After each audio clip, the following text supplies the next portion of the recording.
Hey everyone, welcome back to Prehistoric Kingdom. In this video, we are starting a challenge. It's been a long time since I did a challenge zoo, well over a year in fact, and this one was filled with so many troubles. I really wanted to get back into the challenge zoo and see how all of the new updates that I've been playing with in creative mode, or sandbox mode, sorry, kind of tie in with the challenge zoos or the tycoon zoos. And I'll be honest, it was super overwhelming for me, and I made quite a lot of mistakes. Namely, and one of the big ones is that I forgot that my game is slightly bugged, in which when I start a new zoo, my guests stop coming in eventually, and then I'm stuck going bankrupt. Normally, if I start up a new zoo, I fix this by creating the zoo, putting something down, bringing in the guests and the staff, letting it run for about 5 minutes, and then I completely shut down the game and then start it back up again. And the guests resume normally. In this one, I completely forgot about it for the first hour and a half, 2 hours, and my zoo ended up going bankrupt. I had to take a loan, and I struggled a lot, and then I realized I was having the bugged issue. And of course, this was all happening on live stream. If you haven't checked it out, the full VOD is on my channel. This is just a recording of it that I've cut down into bite-sized time-lapse. There will be more of this zoo in only video format, so you can't just watch one or the other. You can watch both if you want to experience the whole thing in real time, but you'll have to mostly watch the videos if you want to be able to see like I said, there's going to be some videos that are going to come out that are not done on live stream. But anyways, so my game was a little bit bugged at the beginning. I did have issues, but I ended up recovering from it. And as you see that we've started off with a couple of vivarium species. We also ended up getting some Coelophysis and Pachycephalosaurus and some Pachyrhinosaurus towards the end. But I really wanted to just get the zoo started and being able to make money, and vivarium species is a good way to get started with that. They're easy, they're cheap, you don't have to sit there and build giant habitats and having your taxes build up. In this spot, found it really interesting because I found that the guests are coming into this area because of the door, but there's nothing in there. So I decided to pop some shops down in there so that they had something to go and see. And it worked out really great. But anyways, as I was saying, the vivarium species are really good for starting out. They're cheap, they're easy to maintain, you don't have to bring in a whole lot of food, you don't have to bring in big animals, you don't have to make the giant exhibits, it's perfect for starting off. But there's also a drawback, there's not much interest in them, so you kind of have to balance your options when it comes to starting out in the challenge zoos. And like I said, it's been well over a year since I did a challenge zoo, so there was a few errors, and it's a learning experience too with all of the new features that I hadn't played with in the challenge zoos. And when you're in Sandbox, they tend to not matter as much. For example, the illnesses and diseases, they get turned off in Sandbox mode. And in this one, well, if you've watched the live stream or will watch the live stream VOD, you'll discover that I put down a veterinarian center and didn't research anything ahead of time. And I ended up, once I put the veterinarian center down, all of my dinosaurs getting sick all of the time with every disease known possible. And I ended up losing animals and losing money. I ended up going bankrupt again because of this. So if you're going into a challenge zoo, definitely research your diseases and illnesses before you put down the veterinary center, because, like, I discovered that none of my animals were sick at all before I put down the veterinary center.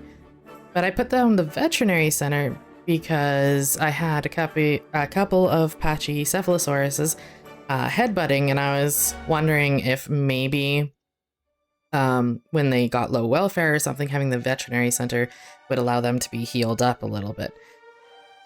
But either which way, I ended up losing a bunch of patchies and a few coelophysis, and it was just a terrible experience. It was really sad, and I felt absolutely devastated. And also, I learned that if you have the veterinary center down and auto quarantine learned, you actually have to go into the center and checkmark auto quarantine for them to actually take the animals.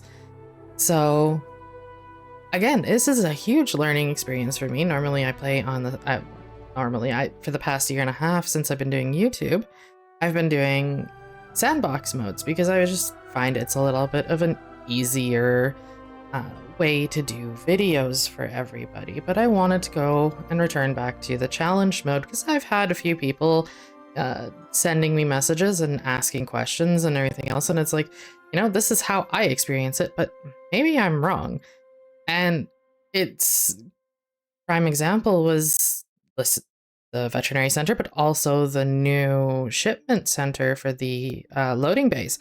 That just came out with update 17, and I didn't know how it worked, but then I learned it, and somebody came in to my channel while I was live streaming and said, hey, I've been, you know, I just returned back to the game after a couple of years, and I don't know, my animals are starving to death. I don't know what's going on. And I was able to show them, like, the loading bay, this is how it works now, like, freshly done, so you can save yourself a bunch of trouble. And I feel that I need to make sure that I do this once in a while to make sure that I can connect with what I'm doing in the sandbox modes and in the videos with the people who are watching. All that aside, I am wanting to have this zoo last quite a while, into the next update, hopefully, if not beyond.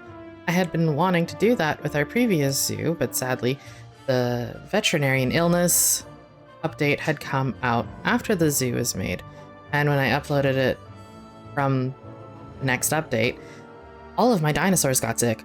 All of a sudden, all at once, and I'm experiencing the same thing that I experienced in this zoo, where I'm struggling to keep up with it, my vets can't keep up with it, I'm losing a whole bunch of money, I'm losing animals, and it's really sad and everything else, and I wasn't sure what was going on. I didn't know if it was bugged or anything else, and now I think this it's just the way the veterinary system works, is that it's intended for you to do all of your illness research first and then put down the veterinary center and then be able to interact with the illnesses and everything else, because like I said, none of my animals were sick or showing illnesses or dying or anything else like that until the moment I put down the veterinary center. As soon as I did, that's when the first animal got sick, and then the second animal got sick, and then the third animal, and the fourth animal.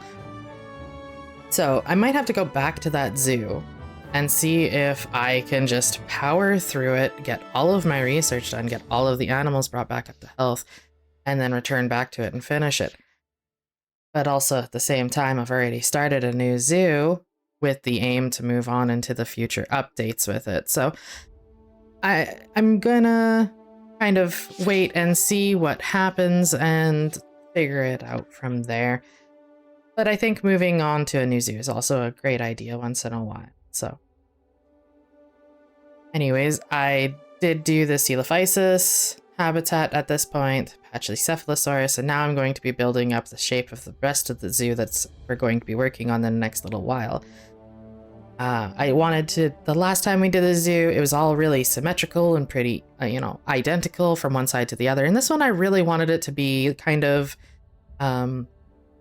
like not original, but different and very varied and have different shapes and sizes and designs and everything else. So I just kind of went wild with the pathing. And here I'm going to be doing the Pachyrhinosaurus exhibit, and some of these exhibits are temporary, mostly the Pachycephalosaurus and the vivariums. They're going to be moved in a future video, and I'm going to end up putting a whole bunch of vivariums where the vivariums are. And then behind the Coelophysis exhibit, there's going to be our production buildings so that we can produce our own food so that we don't have to keep shipping it in, which is what the production items were originally intended for. I just haven't placed them. I just haven't researched them and placed them down yet. And boy, English is hard today. But it's a short little video just recapping everything that's happened in the live stream. I'm going to spend a little bit of time earning up some more money because by the end of this, I'm really low on money, but we've got a lot of people coming in, so it should, you know, pick back up. I got to put down a few more buildings. I got to make sure the animals are healthy, and then, you know, but the next time we see the zoo, it's going to be a little video where I'm going to just touch up on some of the exhibits, finish off the front entrance a little bit, and maybe bring in a new exhibit. I want to, in the Pachyrhinosaurus, I want to give them a shelter, and I need to touch up their exhibit. The Coelophysis, I need to touch up their exhibit. They are staying put. I just want to touch it up so that it's a little bit prettier. I put it down originally thinking I was going to move it, but I really like the shape, I really like the design and everything else, so I want to actually finalize it so that it can stay there.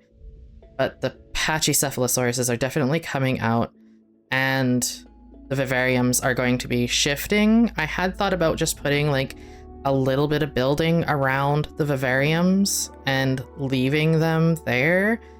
But now that I'm thinking about it a little bit more, I think I might want to do another like nighttime exotic animal center and have a whole bunch of vivariums in this building and garden area where the guests can move through. And I think that's a really cool idea. And then this way, a lot of the vivariums can be like isolated, and we can have bigger vivariums out in the wild around the zoo. But we can also then keep smaller vivariums in one isolated area. But that's about it, all that I have got to say about this zoo. I'm really excited for it, especially that it's a challenge zoo, and I really want to see how all of these new features that I haven't really experienced in the sandbox come together in the more vanilla, traditional kind of playthrough style of the game. The challenge zoos aren't too hard. I mean, I know they're named challenge, but they're not much of a challenge. I've got it I'm playing it on just a normal difficulty. The no settings changed or anything else like that. Full illness, full mating, the whole nine, full wellness. So yeah, it's going to be a fun experience, and I hope you guys all come along and join me on this zoo. We need a name for it. If you've got a name, let me know down below, or pop into a live stream sometime and give me an idea. It'd be great. Right now it's just update 17 zoo. So anyways, thank you all and take care.